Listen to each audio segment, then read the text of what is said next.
ओम सौराष्ट्रे सोमनाथं च श्रीशैले मल्लिकार्जुनम् उज्जैन्यां महाकाल ओंकारममलेश्वरम् परल्यां वैद्यनाथं च डाकिन्यां भीमशङ्करम् सेतुबन्धे तु रामेशं नागेशं दारुकावणे वाराणस्यां तु विश्वेशं त्र्यम्बकं गौतमी तटे हिमालये तु केदारं कुशमे सन्त शिवालये एतानि ज्योतिर्लिङ्गानि सायं प्रातः पठेन्नरः सप्तजन्म कृतं पापं स्मरणेन विनश्यति। कि बृहस्पति महाराज वक्र अवस्था में अपना राशि परिवर्तन करने का योग बना रहे हैं शाम को 17 बज के करीब 24 मिनट पर।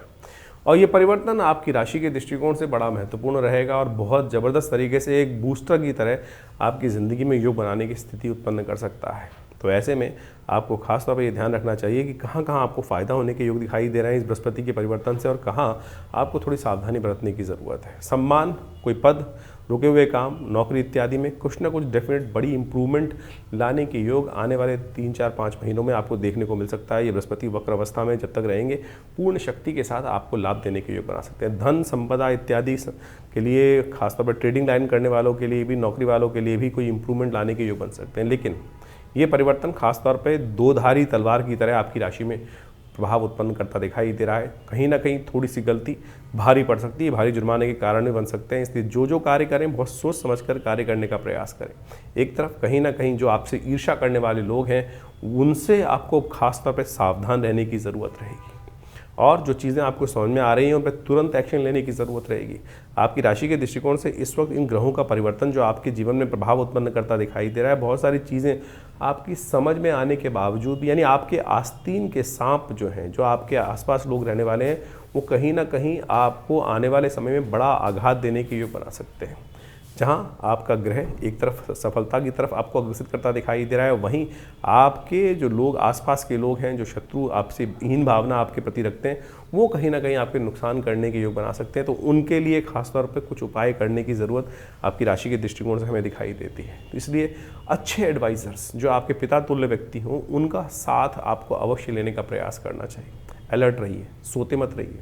सुबह सुबह जल्दी उठा कीजिए और हो सके तो एक काम करने का प्रयास करें, सुबह सुबह थोड़ा दूध लेकर श्वान को अवश्य सूर्य उदय से पहले देने का प्रयास करें, कुत्ते को देने का प्रयास करें। ये उपाय आपके लिए बड़ा श्रेष्ठ रहेगा, आपके लिए कल्याणकारी योग बनाने की स्थिति आपके जीवन में उत्पन्न कर सकता है। ये उपाय आप यथाउचित भाव से करने का प्रयास करें। बृहस्पति का ये परिवर्तन आपकी राशि के दृष्टिकोण से ये अच्छा लाभ देने के योग बनाता दिखाई दे रहा है, तो इसका लाभ लीजिए, तो इसके द्वारा आपके लिए अच्छा रहेगा योग। तो आपकी राशि के दृष्टिकोण से आपने समझा कि बृहस्पति का ये परिवर्तन आपको क्या प्रभाव देने वाला है। उनके उपाय भी आपको अच्छे से कर लेना चाहिए। देखिए, बृहस्पति ज्ञान का ग्रह है, वक्र अवस्था में वो राशि परिवर्तन कर वापस चलते चलते इस वक्त राशि परिवर्तन किए हैं और जो सबसे उच्च स्थान से प्राप्त होकर वो इस वक्त बुध की राशि में जो प्रवेश कर चुके हैं, उसका प्रभाव आपकी राशि के दृष्टिकोण से जो हो रहा है वो आपने अच्छे से समझा।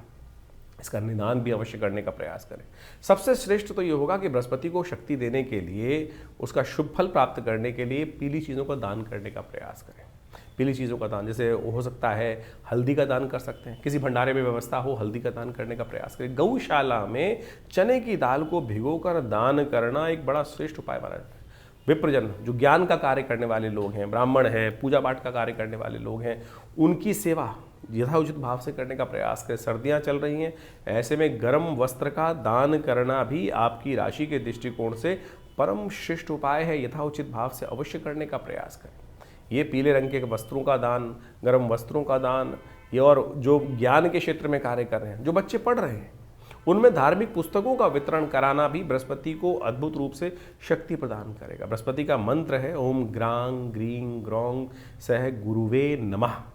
छोटा सा मंत्र देख लीजिए, ओम ग्रांग ग्रीं ग्रौंग सह गुरुवे नमः। हमारे इस चैनल पर मंत्र सेक्शन में आप जाएंगे तो वहाँ ये मंत्र आपको इसका पूरा ऑडियो मिल जाएगा और उसको लगातार आप सुन भी सकते हैं। और बृहस्पति के इस जो नेगेटिव प्रभाव थोड़े बहुत होंगे उसको ठीक करने के लिए ये मंत्र सबसे श्रेष्ठ कार्य है।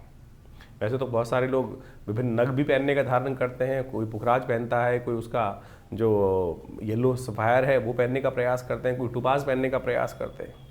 तो हम कहेंगे सबसे श्रेष्ठ जो है वो आप बृहस्पति को शक्ति देने के लिए बृहस्पति का मंत्र जप करने का प्रयास करें, दान करने का प्रयास करें, वो आपको अद्भुत रूप से लाभ देगा। एक बड़ा श्रेष्ठ उपाय है बृहस्पतिवार के दिन व्रत कर कर केले का पूजन करना, केले के पेड़ पर हल्दी वाले जल को अर्पित करना। ओम नमो नारायणाय इस मंत्र का स्तवन करते हुए भगवान विष्णु स्वरूप उस केले के पेड़ का पूजन करने से भी बृहस्पति के बहुत सारे नेगेटिव प्रभाव है, ये हमने प्रत्यक्ष रूप से देखा है कि बिल्कुल दूर होने के योग बन जाते हैं। और शास्त्र विधि के अनुसार से पुराणों में इसको बहुत वृहद रूप से समझाने का प्रयास किया गया है। तो आपकी राशि के दृष्टिकोण से बृहस्पति का ये परिवर्तन आने वाले करीब करीब 6 महीने में बहुत महत्वपूर्ण प्रभाव उत्पन्न करने वाला है। और उस प्रभाव को अपने लिए शुभ करने के लिए जो अनेक प्रकार के उपाय हैं उनको आप कर लीजिए। और हमने ऐसा देखा है कि जो इन उपायों के माध्यम से कार्य करते हैं उनके जीवन में अद्भुत रूप से परिवर्तन का योग बनता है। यज्ञ भी बृहस्पति की शक्ति देने के लिए सबसे श्रेष्ठ उपाय माना जाता है, क्योंकि यज्ञ का संबंध भी बृहस्पति के साथ ही माना जाता है। तो सबसे श्रेष्ठ। और देखिए एक बात प्रैक्टिकल रूप से करने का प्रयास करें। हमने किसी को दान किया, कोई चीज़ हमने किसी चीज़ को दान करने का प्रयास किया और दान पता नहीं योग्य व्यक्ति है कि नहीं है। आपने रास्ते में चलते हुए किसी व्यक्ति को देखा, किसी बच्चे को देखा या कुछ भी, आज की तारीख में ज़माना बड़ा विचित्र है, और वो दान करने का हमने कर दिया और बाई चांस उस व्यक्ति ने उस दान के पैसे में किसी गलत कार्य में लगाया। और उस गलत कार्य में दान का पैसा लगने से क्या होता है कि जो दान करने वाला है उस पर भी यदि पुण्य में लगा है तो पुण्य प्राप्त होगा, अशुभ कार्य में लगा है तो उस अशुभ का भागी वो भी बाहर पड़ता है। तो इसलिए, और भारतीय संस्कृति में कहा यज्ञ विज्ञान के अनुसार से दान देवता के निमित्त करने का प्रयास करें। यज्ञ में जो आहुति देते हैं, जो हम आहुति देते हैं मंत्र के द्वारा, ओम ग्रांग ग्रीं ग्रौंग स गुरुवे स्वाहा, इस प्रकार से मंत्र जय के जो चावल की आहुति, तिल की आहुति, घी की आहुति, अन्न की आहुति दी जाती है यज्ञ कुंड में, वो देवता तक प्राप्त होती हैं। और वो सबसे श्रेष्ठ दान है, वो सबसे श्रेष्ठ दान मान लीजिए। तो रविवार को, हर रविवार को हम आश्रम पे जो विवेकानंद योगाश्रम में यज्ञ इत्यादि करते हैं, जो नित्यपति यज्ञ चलता है, वैसे तो रविवार के दिन सामूहिक तौर पे आप भी इसमें बैठ सकते हैं। सुबह 8 बजे से लेकर 10 बजे तक उसमें भंडारे की व्यवस्था रहती है, रामायण के स्वाध्याय की व्यवस्था रहती है। तो उसमें आप आकर अपने ग्रहों के उपचार के लिए, नवग्रह शांति के लिए स्वयं उस यज्ञ में भी भाग कम से कम रविवार को तो ले ही सकते हैं। बाकी दिन तो हमारे आश्रम की तरफ से व्यवस्था है कि जनसाधारण सीधी तरह से आके नहीं बैठ सकते, लेकिन रविवार वाले दिन समस्त लोग जो भी हैं आश्रम में, चाहे वो कैसे भी हैं, वो आप आकर रविवार के दिन सुबह 8 बजे से लेकर 10 साढ़े 10 बजे तक जो कार्यक्रम चलता है उसमें सम्मिलित हो सकते हैं। कोई शुल्क नहीं है।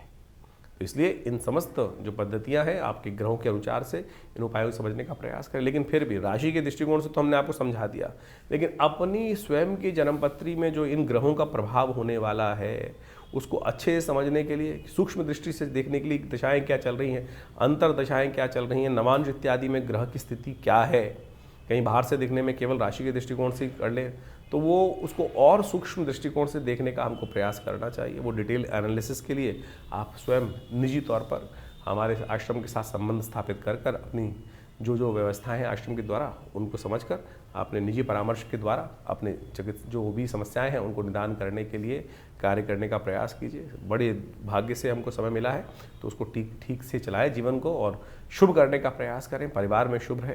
तो इस प्रकार से इस ग्रह के प्रभाव को आपने समझा और आगे समझ लीजिए। तो ज्योतिष की ग्रह गणनाओं के अनुसार से अभी आपने देखा कि दिसंबर में ग्रहों का ये परिवर्तन का जो योग बन रहा है, चाहे वो बृहस्पति का सबसे बड़ा परिवर्तन होने जा रहा है, बृहस्पति पुनः आप राशि में प्रवेश कर रहे हैं मिथुन राशि में, और उसका प्रभाव जिस प्रकार से होगा बहुत तेज गति से होगा। अतिचारी बृहस्पति जिस प्रकार से बहुत जल्दी राशि परिवर्तन करने का योग बना रहे हैं, इसका प्रभाव व्यक्ति के जीवन में विशेष तौर पर समझना चाहिए। जिन राशि वालों के दृष्टिकोण से जिस प्रकार का योग बन रहा है उसके अनुसार से आपको अपने जीवन में जो उपाय हमने बताए हैं उनको करने का सही रूप से प्रयास करना चाहिए। सत्य माने ये ग्रहों की गणना जो है वो वास्तविक तौर पे आपके जीवन में ऐसा प्रभाव डालती है जो आपकी राशि के अनुसार से आपको समझ में आया है। और इस राशि के अनुसार से यदि नेगेटिव प्रभाव है तो उसको ठीक करने के लिए जो उपाय सरल रूप से हमने आपके समक्ष उपस्थित किए हैं, समय समय पर उसको अवश्य करते रहना चाहिए। जैसे इन दिनों हमने आपको बहुत सारे जो तिथि के अनुसार से योग बताए हैं उन सबको अच्छे से समझ लें। सत्य माने ये पिशाच मोशनी जो तिथि आई थी उसके अंदर मैंने ऐसा प्रत्यक्ष रूप से देखा जो आपको अनुभव बताया है। हमने एक नहीं अनेक अनेक योग इस प्रकार के देखे हैं, जो जिस प्रकार से तिथि के अनुसार से, शास्त्र के अनुसार से जो उपाय व्यक्ति कर लेते हैं तो उसके द्वारा जीवन में कष्टों का निवृत्ति का योग बन जाता है। नहीं तो भयावह जीवन है, चलता रहता है। देखिए, बड़े भाग्य से मानुष तन पाया है। 84 लाख योनि के बाद इन सब से भटकते हुए हमने बड़ा श्रेष्ठ समय प्राप्त हुआ, हमको ये सुंदर कार्य करने का, सुंदर भोगों को प्राप्त करने का योग बना। लेकिन फिर भी यदि हमारे जीवन में कुछ ना कुछ हम उसको वैज्ञानिक तौर पर चीज़ों को समझकर परिवर्तन न लाएं तो फिर ये समय जो है व्यर्थ रूप से गवा देंगे। इसलिए परिष्कृत पद्धति से भारतीय संस्कृति के ऋषि मुनियों ने हर चीज़ का निदान, सकल पदार्थ है जग माही, कर्महीन पुरुष पावत नाही।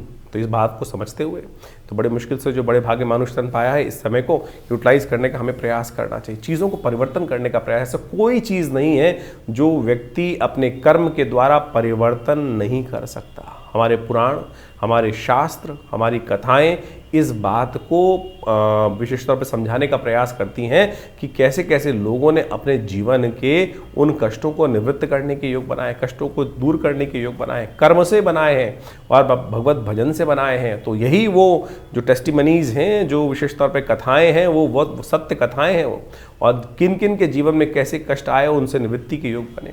तो आप समझें, इन समय के अनुसार से, इन ग्रहों के परिवर्तन के अनुसार से आपके जीवन में जो ये कष्ट चल रहे हैं, और सही रूप से उपाय सही रूप से कर लेने चाहिए। हमने इस कार्यक्रम के माध्यम से आपके समक्ष ज्योतिष की जो विभिन्न शाखाएं हैं, चाहे वो मंत्र विज्ञान के निदान के माध्यम है, चाहे वो दान के माध्यम से निदान का मार्ग है, या फिर वो विभिन्न प्रकार के जो भी और उपाय हो सकते हैं, चाहे वो शास्त्र में लाल किताब हो गए और विभिन्न विभिन्न पुस्तकों के माध्यम से, पाराशरी ज्योतिष के माध्यम से, वैदिक ज्योतिष के माध्यम से जो जो उपाय हो सकते हैं वो सरल रूप से हमने आपके समक्ष रखने का प्रयास किया है। आशा करते हैं इन सब चीज़ों को आप समझकर अपने जीवन में परिवर्तन, अपने बच्चों के जीवन में परिवर्तन, अपने समस्त प्रेमी जनों के जीवन में परिवर्तन लाने के लिए हमें सुंदर प्रयास करना चाहिए। एक बहुत सारे विचित्र भाव लोग कई बार पूछ लेते हैं, कई बार व्हाट्सअप भी करके भेजते हैं कि हमारी नाम राशि के अनुसार से भी क्या भविष्य मिलेगा। अरे बिल्कुल मिलेगा। ज्योतिष के अंदर अनेक अनेक शाखाएं हैं। पुराने ज़माने में बहुत सारे लोग तथागत आज भी इस बात को सही से समझने का प्रयास कीजिए। लोग, आप समझें कि नाम मिलाकर राशि के द्वारा जो मिलान किया जाता था विवाह से पहले, और उसके बाद एक निदान बताया जाता था। आप समझें कि किसी व्यक्ति का यदि नहीं मिल रहा है तो उपाय क्या किया जाए, जन्मपत्री के दृष्टिकोण से समझे कि वो निदान नहीं हो रहा है, तो पुराने ज़माने में कुछ लोग एक विशेष उपाय कराते थे कि शादी से पहले किसी का कोई और नाम होता था और शादी के बाद नाम बदल दिया जाता था, और उससे क्या होता था, राशि बदल जाती थी, जो नाम की राशि है वो बदल जाती थी, और उसके बाद उनके गुण मिलान कर दिया। तो ये उपाय है शास्त्रोक्त विधि के अनुसार से, न्यूमरोलॉजी के अनुसार से जो नाम में परिवर्तन कर रहे हैं वो क्या है, वो वही उसी का एक मार्ग ही तो है। ये भी एक निदान के सहस्त्रों निदानों में से एक मार्ग है। तो इसलिए हर चीज़ का जवाब है। तो कोशिश ये करें इन सरल ज्योतिष के माध्यमों से अपने जीवन को समझें, समय को समझें, व्यर्थ ना गंवाएं। कुछ लोग हैं जो तथाकथित तौर पे आपके मनोमस्तिष्क को भ्रमित करने का प्रयास कर सकते हैं। अरे कुछ नहीं होता, ज्योतिष के माध्यम से कुछ नहीं होता। लाखों लोगों ने अपने समय को समझकर परिवर्तन के सुंदर योग बनाए। और हम नित्य प्रति देखते हैं, लोग आते हैं, कष्ट चल रहा होता है और वो भार को काटने के लिए मंत्र का अनुष्ठान, दुर्गा सप्तशती का पाठ, रुद्राभिषेक, विभिन्न मंत्रों के जाप, महामृत्युंजय हो गए, चाहे विभिन्न ग्रहों के पाठ किए जाते हैं, तो भार कटता है। बिल्कुल, कर्म का भाग कर्म के द्वारा ही काटा जा सकता है, और पुण्य कर्मों के द्वारा तो भार बहुत जल्दी से कट जाता है। तो इसलिए इन सब आप जो उपाय आपके ज्योतिष के दृष्टिकोण से, आपकी राशि के दृष्टिकोण से, आपके जन्मपत्री के दृष्टिकोण से सबसे देखिए स्टेप बाय स्टेप समझने का प्रयास करें। ज्योतिष के अंदर सूक्ष्म जितना होता जाएगा उतना चमत्कारिक प्रभाव आपके मनोमस्तिष्क पर उसका हो सकता है। राशि बहुत स्थूल है, बहुत मोटा चीज़ है। उसके बाद जो अगर देखें ज्योतिष के दृष्टिकोण से और सूक्ष्म कर लिया गया तो जन्मपत्री पद्धति बना दी गई। जन्मपत्री में सहस्त्रों कुंडलियाँ बनती हैं। उन सब के माध्यम से भविष्य को देखने की एक नज़रिया प्राप्त होता है, एक समझ प्राप्त होती है, और उसके अनुसार से हमारे जीवन में जो घटनाक्रम चल रहा है वो हमें समझ में आ जाता है। तो उसको परिवर्तन करने के लिए हमारे विद्वान ज्योतिष विदों ने अनेक वर्षों से, लाखों वर्षों से उन सब पद्धतियों को हमारे इन कथाओं के माध्यम से उपस्थित किया है। यही वैदिक ज्योतिष है। यही वैदिक ज्योतिष के माध्यम से हम आपको जो भी आपके जन्मपत्री में जन्म के अनुसार से चीज़ों को होने वाले हैं उन सब निदानों को बताने का प्रयास करते हैं। तो ये सब कथाओं को आप विश्वास के साथ जो हमारा कार्यक्रम है उसको विश्वास के साथ समझने का प्रयास करें। आपके तमाम प्रश्नों का निदान आप इसी कार्यक्रम के माध्यम से अवश्य देने का प्रयास करते हैं। और जैसे जैसे हमारे आश्रम में विभिन्न कार्यक्रम समय समय पर चलते हैं उन सब में आप स्वयं सम्मिलित हो सकते हैं। जैसे रविवार वाला यज्ञ है उसमें आप सम्मिलित हो सकते हैं। इसके अलावा मंगलवार को सुंदरकांड का कार्यक्रम होता है उसमें आप सम्मिलित हो सकते हैं। विभिन्न उत्सव समय समय पर होते रहते हैं, उन सब के निमंत्रण हम आपको देते रहते हैं। और आप उसमें व्यवस्था जान लीजिए, उसमें कोई शुल्क आश्रम की तरफ से नहीं लिया था। कुछ लोग हैं हमारे को कंप्लेंट आती रहती है, हमारे नाम से कोई आपको जन्मपत्री या कोई भी निदान करने के लिए पैसे मांग रहा है, तो कम से कम ये देख लें कि हमारे आश्रम से कोई ऐसे पैसे की लेन देन की व्यवस्था नहीं होती है, हम कोशिश नहीं करते हैं। तो आप सरल रूप से आश्रम पे आइए, हर रविवार को हम स्वयं मिलते हैं आप सबसे और आपके प्रश्नों का निदान भी देने का प्रयास करते हैं। हाँ, ज्योतिष की जो जन्मपत्री दिखाने का शुल्क होता है वो जरूर आश्रम की व्यवस्थाओं को चलाने के लिए आवश्यक है, वो सब चाहिए भी होता है। और आप चाहें तो आप स्वयं सम्मिलित हों भगवती के इस यज्ञ में, विभिन्न कार्यक्रमों में जो ये विवेकानंद योगाश्रम की तरफ से हम चलाते हैं। हॉस्पिटल भी चला रहे हैं, एक बहुत बड़ा जो 100 बेड का हॉस्पिटल है विवेकानंद योगाश्रम हॉस्पिटल। प्राकृतिक चिकित्सा, योग, आयुर्वेद, फिजियोथेरेपी और बहुत बड़ा भी एलोपैथिक का भी विंग हम आश्रम में उन व्यवस्थाओं में जोड़ने का प्रयास कर रहे हैं। आप सबके में हम साथ का अपेक्षा भी करते हैं। आइए, जुड़िए हमारी संस्था के साथ और जनमानस की सेवा में लगिए और परमात्मा के भजन में लगिए सत्य रूप से। और साथ साथ बहुत सारे और भी कार्य, चाहे गौशाला का कार्य आश्रम में चल रहा है, सदा व्रत का कार्य चल रहा है, यानी भंडारा भी चलता है, गरीबों को भोजन कराने की व्यवस्था होती है। हर महीने कम से कम आप मान के चले कि लाखों लोगों को, चाहे वो विभिन्न मार्ग से जो आयुर्वेदिक औषधियाँ हैं उनका वितरण कराने का हम प्रयास करते हैं। करीब करीब हमने जो अपनी व्यवस्था आश्रम की तरफ से देखी है तो करीब करीब हर महीने करीब हम 20 से 30 लाख रुपए की जो मेडिसिन्स हैं, दवाइयाँ हैं, जो विभिन्न हमारे को आश्रम में विभिन्न सहयोगों से प्राप्त होती हैं, वो सब पूरे क्षेत्र में हम वितरण करने का भी प्रयास करते हैं। सर्दियों में कपड़े, वस्त्र इत्यादि, गर्म वस्त्र इत्यादि वितरण करने का प्रयास करते हैं। गरीबों में खाने भोजन की व्यवस्था करने का प्रयास करते हैं। तो ये सब समाज के कार्य आश्रम की तरफ से चल रहे हैं। आप भी स्वयं इन सब कार्यों में जुड़ें। आप सबको ये जीवन में शुभ होगा, कल्याण होगा और आनंद के योग बनेंगे। धन्यवाद।